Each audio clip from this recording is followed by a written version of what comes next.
नई टिहरी में आज स्थानीय युवकों को रोजगार दिए जाने की मांग को लेकर आपको बता दें कि उत्तरायण भागीरथी बेरोजगार संघर्ष समिति ने जोरदार आवाज उठाई। समिति के अध्यक्ष कुलदीप सिंह पवार के नेतृत्व में बेरोजगार युवाओं का एक प्रतिनिधिमंडल जिला कलेक्ट्रेट पहुंचा और जिलाधिकारी नितिका खंडेलवाल को एक ज्ञापन सौंपा। ज्ञापन के माध्यम से समिति ने आरोप लगाया कि टिहरी हाइड्रो डेवलपमेंट कॉरपोरेशन के अंतर्गत कार्य कर रही नॉट कॉन शिवालिक जे कंपनी सहित अन्य ठेकेदार कंपनी लगातार बाहरी राज्यों से आए श्रमिकों के रोजगार उनको लगातार देती है, जबकि स्थानीय युवाओं की अनदेखी होती है। समिति का यह कहना है कि ये स्थिति लंबे समय से बनी हुई है, जिससे क्षेत्र के शिक्षित और प्रशिक्षित युवा बेरोजगारी की दंश में लगातार मजबूर है। कुलदीप सिंह पवार ने विशेष रूप से टिहरी झील के किनारे आपको बता दें कि जाक डोबरा मोटर मार्ग पर चल रहे चौड़ीकरण कार्य का मुद्दा उठाया। उन्होंने आरोप लगाया कि इस परियोजना में लगी कंपनी ना तो स्थानीय युवकों को रोजगार दे रही है और ना ही उन्हें किसी प्रकार का काम सौंपना चाहती है।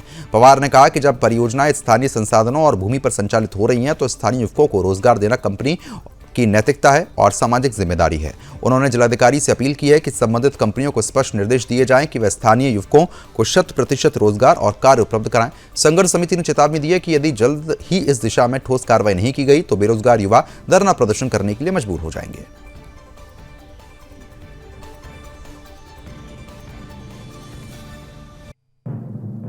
महोदय को ज्ञापन दिया और हमें उम्मीद है कि टिहरी के जिलाधिकारी महोदय ने अभी हमें आश्वासन दिया है कि जल्दी इन दोनों तीनों कंपनियों को जो काम कर रही हैं इन सब कंपनियों को टीडीसी के अधिकारियों को यहाँ पे बुलाया जाएगा और यहाँ के स्थानीय लोगों की जो मांग है, हम लोगों की मांग 70% की नहीं है, हमारी 100% की मांग है कि यहाँ के स्थानीय लोगों को 100% रोजगार दिया जाए। और ऐसा नहीं होता है। पिछले कई वर्षों से हम देख रहे हैं कि टीडीसी की निटकॉन से लेकर शिवालिक से लेकर जी कंपनी से लेकर अन्य 25 कंपनियाँ लगभग 700 से अधिक लोगों को जो रोजगार जो उन्होंने बाहर के लोगों को दिया हुआ है, इसका हम कड़ा विरोध करते हैं। और हमारा जो उत्तराखंड का जो पैसा है, उत्तराखंड की स्थानीय जवानी है, उत्तराखंड का जो पानी है, उत्तराखंड के लोगों के काम आए, इसके लिए उत्तराखंड की जो हमारी बेरोजगार संघर्ष समिति है, टिहरी की बेरोजगार संघर्ष समिति है, हमेशा संघर्ष करती रहेगी। और आने वाले समय पर अगर हमारी मांग को पूरा नहीं किया जाता है तो हम 16 तारीख से जो जाग डोबरा मोटर मार्ग में काम कर रही कंपनी जो इस समय वर्तमान में बाहरी लोगों को रोजगार दे रही है, अलग अलग प्रकार से हम सब उसका काम बंद करने का काम करेंगे। खबर रुद्रप्रयाग से है, जहां पर आगामी श्री केदारनाथ धाम यात्रा 2026 की तैयारियों को लेकर यात्रा मार्ग का संयुक्त निरीक्षण किया गया है। बता रहे हैं कि वास्तविक रूप से निरीक्षण यात्रियों की सुरक्षा और सुविधा सुनिश्चित करने के उद्देश्य से किया गया। जिलाधिकारी प्रतीक जैन के आदेशानुसार 7 और 8 फरवरी 2026 को विभागों के अधिकारियों ने यह यात्रा मार्ग स्थलीय निरीक्षण उनका किया था। निरीक्षण का मुख्य उद्देश्य यात्रा मार्ग पर आवश्यक व्यवस्थाओं का आकलन कर समयबद्ध सुधारात्मक कार्य सुनिश्चित करना था। इस निस्तारण में उप जिलाधिकारी उखीमठ अनिल रावत, तहसीलदार उखीमठ, जिला आपदा प्रबंधन अधिकारी रुद्रप्रयाग, बता दें कि नंदन सिंह राजवर, अधिशासी अभियंता निर्माण खंड गुप्तकाशी सहित कई वरिष्ठ अधिकारी मौके पर मौजूद रहे। इसके अतिरिक्त अधिशासी अभियंता, राष्ट्रीय राजमार्ग लोक निर्माण विभाग अधिशासी अभियंता सहित कई ऐसे अधिकारी थे जिनकी उपस्थिति साफ तौर पर यहाँ पर देखने को मिली है। आपको हम ये भी जानकारी देते चलें कि कई अधिकारियों की यहाँ पर उपस्थिति रही है। जनप्रतिनिधियों ने ब्लॉक प्रमुख उखीमठ पंकज शुक्ला और प्रधान प्रतिनिधि गौरीकुंड की भी सहभागिता जो है वो यहाँ पर रही है। निरीक्षण के दौरान राष्ट्रीय राजमार्ग पर संवेदनशील स्थलों की चिन्हीकरण उनको किया गया और सहायक अभियंता राष्ट्रीय राजमार्ग पीडब्ल्यूडी को आवश्यक कार्रवाई हेतु निर्देश यहाँ पर दिए गए।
जिलाधिकारी महोदय के आदेशानुसार श्री केदारनाथ यात्रा 2026 के सफल संचालन हेतु आज पैदल मार्ग के गौरीकुंड से बड़ी लिंचौली तक विभिन्न पड़ावों का निरीक्षण किया गया, जिसमें कि सभी टीमों द्वारा अपने अपने कार्यों का निरीक्षण किया गया।